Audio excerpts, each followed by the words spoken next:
Now, why don't we have any of this, or even something remotely resembling it under the Convention on Biological Diversity? And some of you have already raised this issue, and perhaps with some disappointment. How is it that under the Convention, which has a membership that's almost global, 196 parties, the only exception being the United States, how is it that here parties have been unable or unwilling to agree perhaps on a more systematic or a more, let's say, technical approach to compliance? I think there are at least two reasons. They're quite significant reasons, and so that's, I think, besides the specific case of the CBD, the reasons behind its specific situation in terms of compliance are quite helpful for you to think about other MEAs where there may be certain obstacles or challenges in either further developing a compliance mechanism or really making it work. So the first reason is that the subject matter of the Convention is really vast. If you look at the objectives, it's not just about conservation, it's about sustainable use, as well as the fair and equitable sharing of benefits arising from genetic resources.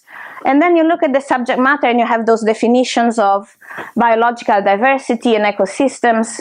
Variability of life on Earth is really what the Convention is all about. So if you look at those definitions, is there anything you can think of, either a substance or a human activity, that would be clearly outside of the scope of the Convention?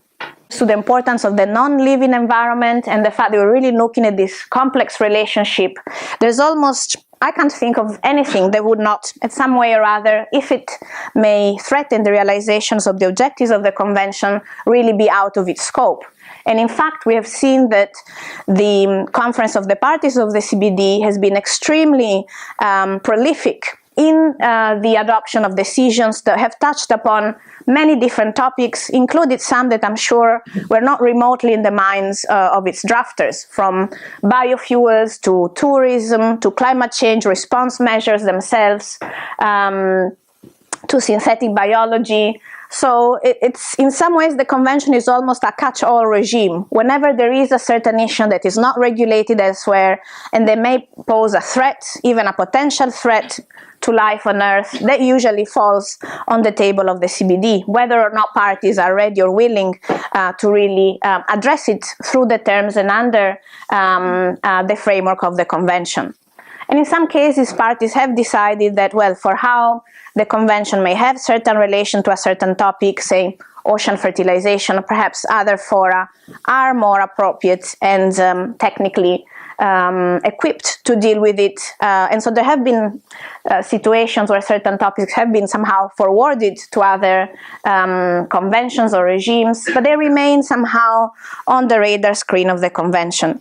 And so with that, we have an enormous amount of normative activity, an enormous amount of guidance of a soft nature, at least formally, provided to countries. How can you possibly create a system that can monitor implementation with all or part of this? That's certainly a very practical challenge, not to even enter into discussion as to whether parties who have accepted to be part of this form of international cooperation being willing to have a certain stricter control about how they deal with their guidance. But that is only, I think, part of the question. The other reason why we don't have compliance under the CBD is in the nature of the obligations, and the fact that for how much now we're used to think of the climate regime having moved to a bottom-up approach, that's how the CBD was conceived from the start. Both the idea of the wide scope, but also the fact that because of that wide scope, obligations would need to apply to such a variety of different contexts, ecosystems, and also apply to different countries with very different capacities and development priorities. The Convention obligations are framed in a way that is quite open-ended, lots of qualifications. Again, that may appear slightly perhaps disappointing to some, and it may be one of the weaknesses of the Convention, but it is also one of its strengths. It has enabled it to address new and emerging threats to biodiversity It has really enabled countries to look at a variety of perhaps traditional economic activities that otherwise remain almost unregulated internationally, but which need, at the very least, to factor in certain cautions related to the conservation and sustainable use of biodiversity. And it allows also for a very nuanced approach to common but differentiated responsibility. So we don't have very specific obligations in the convention or very specific approaches to common but differentiated responsibility as we find in other regimes, say separate different deadlines as we may find in the Montreal Protocol, or differentiated even annexes as we used to find in the, well, we find still in the Kyoto Protocol. But it's more the understanding that different countries will address and will work towards implementing CBD obligations in different ways. And partly that's a recognition of their differentiated capacities and their and the need for developed countries to contribute through either financial or technological solidarity. But also it's about the fact that because of different ecosystems and different local conditions, countries need the flexibility to tailor their national and local solutions to specific circumstances, as well as specific socio-cultural elements. And I think one of the, I mean, with how much I see that as a richness of the convention, I think some of its provisions have also led to somehow difficult discussions among CBD parties as to whether the convention itself or some of its provisions are actually hard law. And the classic case will be Article 8J, where we have the provision of the convention related to traditional knowledge of indigenous peoples now and local communities. And you can see just how the qualifiers really make that not necessarily an easy call. Is this a legally binding provision or not? And some CBD countries have argued that perhaps there is an argument to be made. I don't necessarily need to go into details with this, but just to show that the provisions of the conventions don't necessarily lend themselves to a very clear-cut assessment of whether or not a certain party is not in compliance with its provisions. And of course, this idea of as far as possible as appropriate shows what I was trying to convey earlier, the leeway both for tailoring approaches to specific circumstances, but also taking into account that different countries have different capabilities to reach objectives, and in some ways their own compliance with the convention depends, and we have a provision in the convention that explains that depends on the degree to which developed countries comply with their financial and technological solidarity obligations. Now, I just let a reference there in case you're wondering. I mean, there has been some discussion about whether some of the provisions, not just this one in the convention, as far as appropriate means this is not an obligation, this is something that parties may or may not do. And this case in the Court of Australia looked at similar language in the World Heritage Convention, eventually clarifying that this kind of qualifications are not about if you may or may not consider this an obligation, but rather how you're going to do it. The flexibility for countries is about the how, it's not about if. Now, even with those conditions, that doesn't mean that the convention parties have not discussed and attempted to address compliance, at least in some perhaps less structured or less sophisticated ways than we found, say, in CITES. And in effect, I mean, even reading the text of the treaty, we see that the subsidiary body on scientific, technological, and technical advice could have played a role in this respect. And it has in effect engaged in what are called in-depth reviews of areas of activities of the convention. So what you have there is almost an aggregate assessment of what different parties are doing, say in the area of inland water conservation, or as opposed to drylands biodiversity. Those are reports that give a sense of the collective success in reaching the objectives of the convention, but they definitely not go into pointing pointing out at single parties or specific cases of perhaps alleged non-compliance. And none of the NGOs that have been working alongside CBD parties have never really used those reports as a way to, say, finger point. So given that practice that has developed under SAMSTA, at some point the idea was to develop a new subsidiary body who will be perhaps more clearly charged with reviewing implementation. There was a working group that existed for almost 10 years, but it was really difficult for CBD parties to get out of a certain practice in reviewing their implementation. And even if the working group was supposed to provide guidance on means to address obstacles in reviewing implementation, it was once again left to a very general level, and therefore not necessarily really pushing countries enough, not even as a whole, to achieve key objectives. And so in some ways, this what has been done so far by the Convention is considered a very light touch approach, aggregate information with a view to identifying best practices, but something that is very, very distant from the yet collaborative approaches to non-compliance that we see in other processes. And of course, there is a tension there. Well, no CBD parties, as no state in the world, likes to be called upon for its limited efforts to ensure compliance. But on the other hand, there is a sense that we are not quite understanding how well the Convention is being implemented. We're not working hard enough to realize its objectives, and we need something more than what we have to really change that. So already in 2012, there was the idea, well, we need, the Conference of the Parties agreed that we should look into additional mechanisms. And what in the end came up, in addition to efforts by the Secretariat to be quite proactive and at least work through regional and sub-regional workshops to discuss certain areas and using particularly the national biodiversity strategies and action plans as a way to work from the bottom up, but also look at how those instruments can really be more effective in pushing ahead with implementation. Very recently, a new subsidiary body has been created, a subsidiary body on implementation. It just met for the first time this year. And I guess the big question was, well, new name, new body, but a practice so embedded among the CBD membership that doesn't necessarily mean things will be very different.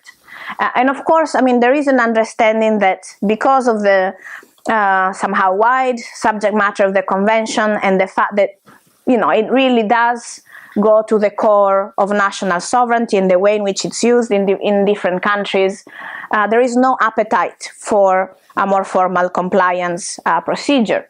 So what has been experimented instead is what it's called a voluntary peer review mechanism.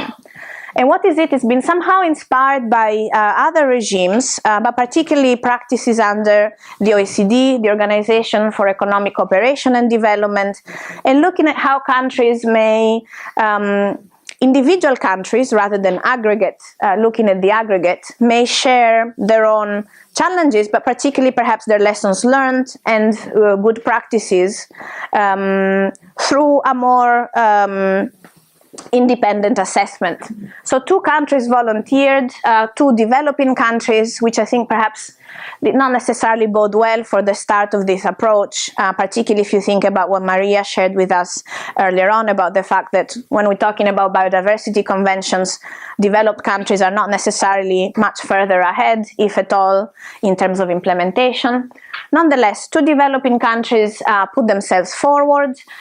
They created a team where some members from that developing country and experts from developed countries, and this team then did a field mission, conducted interviews, and trying to understand not only the extent of compliance, but also what are the conditions set up in a certain country vis-a-vis compliance. Then the presentation was made to parties with a view to having also an exchange of views. And I think the reactions so far have been a bit, let's say, slightly cold. I don't think parties were particularly convinced yet that a full methodology has been developed, and I think in that sense the OECD has done very solid work on developing guidelines and approaches to those peer review exercises. So perhaps that is still work that needs to be done, and the expectation is that under the CBD, the COP meeting in a couple of weeks in Cancun will mandate a second round of pilot peer review mechanisms, exercises, with a view to refine the methodology. What we could also see, I think, in the presentation was a sense that if we consider the complexity of what the Convention tries to achieve and the diversity of situations in various countries, governments are concerned that this mechanism can really allow for the understanding of local circumstances, for the understanding of local approaches to deal with certain challenges, and therefore there is enough time and enough efforts to really appreciate that the Convention is about not only variability of life, but also variability of strategies and measures related to the realization of its convention objectives. So this is still work in progress, and I think it's early days to see whether the new subsidiary body will be able to start perhaps a new approach to discussing and understanding among parties what are the successes and what are the difficulties in achieving compliance. But what I want to mention, perhaps slightly provocatively or unexpectedly, is that of course we don't necessarily need to expect compliance to be addressed only within a certain regime. This is what most MEAs have done, but that doesn't mean that perhaps external international bodies or even external bodies may not look into whether or not parties are doing well vis-à-vis their international commitments under the Convention. And for instance, it's quite interesting that the Inter-America Convention on Human Rights has started to look at CBD COP decisions that appear particularly helpful in addressing questions where we have indigenous peoples' rights at stake and questions of natural resource development or even the creation of protected areas. And it has made an argument that was in a footnote in the Saramaka case, but now in the more recent Kalinya and Lokono case is very much central to its reasoning, saying that those CBD COP decisions, they represent an authoritative interpretation done by parties of what their obligations are under the Convention. So even if the Convention obligations may be very open-ended, those COP decisions provide a more detailed understanding of what they mean in specific circumstances. And to a great extent, those COP decisions are helpful and in line with what relevant international human rights instruments may say, in at least as far as indigenous and tribal peoples are concerned. And so when CBD parties that are also party to the Inter-American Convention do not follow, say, the specific steps of the CBD AQUECON guidelines on sociocultural and environmental impact assessment, then that is something that the Inter-American Court will look into, because it will have a knock-on effect on how those parties also live up to their international human rights obligations. The other point I want to mention is that we can also see situations in which certain bodies, again, perhaps we are still in the realm of, in this case, soft approaches, but those bodies may use CBD COP decisions and apply them to private companies. So this is the case of the national contact points. These are national offices that are in charge of looking at how the OECD guidelines for multinational corporations, multinational enterprises actually, are applied. Again, this is a voluntary instrument, but there is a commitment by countries that are adhering to these guidelines to put those in practice. And in one case in the UK, the contact point actually suggested to the company that in the context of mining operations in a forest that was inhabited by indigenous peoples, the company's relationship with that indigenous group were not up to international expectations, on the basis of, again, the CBD AQUECON guidelines on socio-cultural and environmental impact assessments. So what we see is, again, perhaps a very soft and not necessarily something that may be repeated, but there has been another case where another body outside of the CBD completely is expecting private operators rather than even the government to take into account soft law adopted by CBD parties. So the life of law, I think, is very surprising, and one, I think, shouldn't necessarily just look at what happens within a specific regime, as some things may be picked up by other legal and non-legal or quasi-legal phenomena out there.